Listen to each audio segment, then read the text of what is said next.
konversi sepeda motor berbahan bakar fosil atau konvensional ke listrik akan tetap berlanjut pada 2025. Upaya ini merupakan salah satu langkah paling relevan untuk mengakselerasi dan mensosialisasikan kendaraan listrik berbasis baterai sebagai alat transportasi di pasar dalam negeri. Sejauh ini program subsidi konversi motor listrik tidak terlalu dilirik masyarakat Indonesia.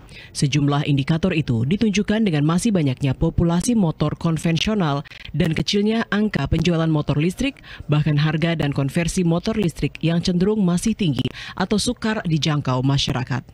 Motor konversi menjadi salah satu program pemerintah Republik Indonesia untuk meningkatkan pengguna kendaraan listrik. Caranya mengubah motor berbahan bakar fosil atau konvensional menjadi motor listrik dengan mengambil komponen mesin lama dan ditukar motor penggerak yang dilengkapi baterai. Kementerian Energi dan Sumber Daya Mineral Republik Indonesia melancarkan beberapa strategi agar program ini membumi, seperti bekerja sama dengan sejumlah pemangku kepentingan agar bisa menekan beban harga yang ditanggung konsumen dalam melakukan konversi.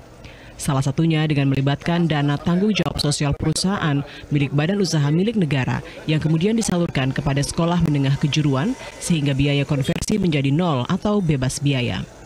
Pemerintah juga memberikan subsidi 10 juta rupiah untuk motor konversi, namun masyarakat masih perlu membayar 5 hingga 7 juta jika ingin mengubah motornya menjadi kendaraan listrik. Saat ini, Kementerian ESDM RI memberlakukan subsidi motor konversi hanya sampai akhir 2024. Hal tersebut masih bisa direvisi mengikuti aturan APBN yang harus diperbaharui setiap tahun dan berbagai penyempurnaan akan dilakukan agar program ini lebih diterima di masyarakat.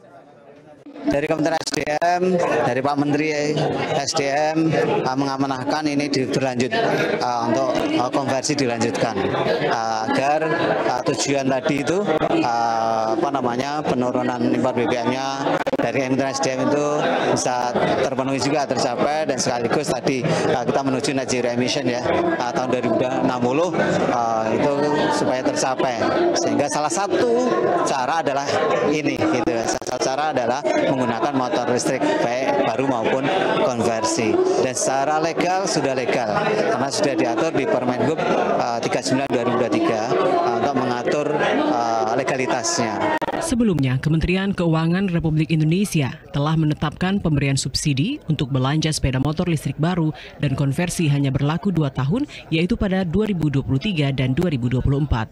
Guna memuluskan program itu, pemerintah menyiapkan anggaran sebesar 7 triliun rupiah untuk total 1 juta kendaraan listrik. Anggaran berasal dari dana bendahara umum saja, bukan investasi asing. Namun sepanjang 2023, penyerapan subsidi untuk konversi masih di bawah harapan. Dari target penyerapan subsidi 50.000 unit, realisasinya hanya terhenti di 181 unit saja. Demikian Herlian Giri dan Ucu Andritama, TVRI Yogyakarta melaporkan.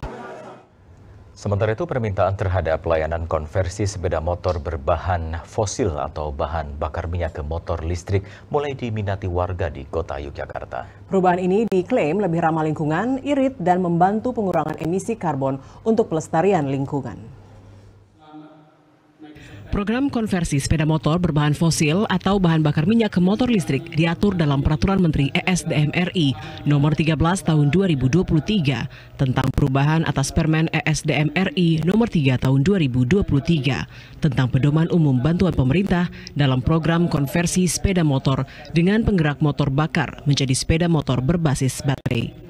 Permintaan terhadap layanan konversi ini mulai diminati warga di kota Yogyakarta.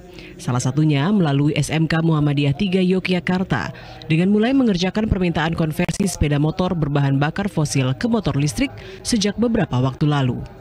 Guna mendukung layanan ini, sekolah telah membuka bengkel konversi yang terletak di Jalan Pramuka nomor 62, Umbul Harjo, Kota Yogyakarta. Program yang diluncurkan pemerintah pada tahun lalu itu mendapatkan bantuan subsidi bagi masyarakat umum yang hendak mengkonversi sepeda motor berbahan bakar fosil ke motor listrik. Besaran subsidinya berkisar 10 juta rupiah, tetapi jenis sepeda motornya diutamakan yang keluaran terbaru atau produksi tahun tinggi. Bahkan SMK Muhammadiyah 3 Yogyakarta juga membuka layanan konversi gratis yang biaya pekerjaannya dibebankan kepada pemerintah melalui anggaran subsidi tersebut. Masyarakat umum dari kalangan guru dan murid bisa mengakses layanan itu dengan ketentuan surat kendaraan lengkap termasuk kondisi pajak hidup. Kalau motor bebas subsidi pribadi itu sekitar 15 sampai 17 juta. Tetapi kalau menggunakan bantuan pemerintah, tadi sudah kami sebutkan, ada guru dan siswa itu gratis, bahasanya semua di cover dari subsidi.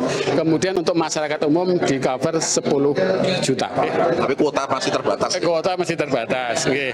Tadi dari SDM kurang lebih 1.000. Sendiri masalah. Ya, tahun ini.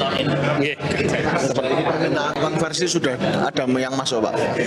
Sementara dari guru-guru kami yang sudah rekanan SMA, SMK, guru-guru sudah masuk. Paling 10-an mungkin yang sudah masuk di sini. Kreativitas dan inovasi pendidikan yang dijalankan SMK Muhammadiyah 3 Yogyakarta sejalan dengan semangat pembaharuan kapasitas sumber daya manusia kalangan muda.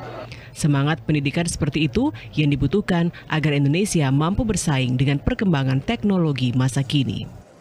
Kita harapannya nanti dari PWM Jogja bisa menginisiasi misalnya dalam bentuk koperasi ya, atau unit usaha BUMM Badan Usaha Milik Muhammadiyah yang bisa mengkonsolidasi konsolidasi hasil-hasil produksi anak-anak kita ini sehingga nanti bisa diproduksi secara massal. Sekaligus juga mengurangi konsumsi kita BBM kita ya, saya kira ini sangat bagus untuk segera dimassalisasi. Mungkin juga barangkali yang perlu dipikirkan juga ke depan bagaimana supaya ngecasnya ini tidak terlalu lama. Sesuai dengan standar ketentuan yang berlaku, satu unit motor listrik akan dilengkapi dengan satu baterai yang dayanya mampu bertahan selama 3 jam untuk menempuh jarak 80 km. Tidak ada jenis sepeda motor khusus, baik bebek maupun matic, yang disarankan untuk dikonversi ke motor listrik. Demikian Herdian Giri dan Ucu Andritama, TVRI Yogyakarta, melaporkan. Kita beralih ke informasi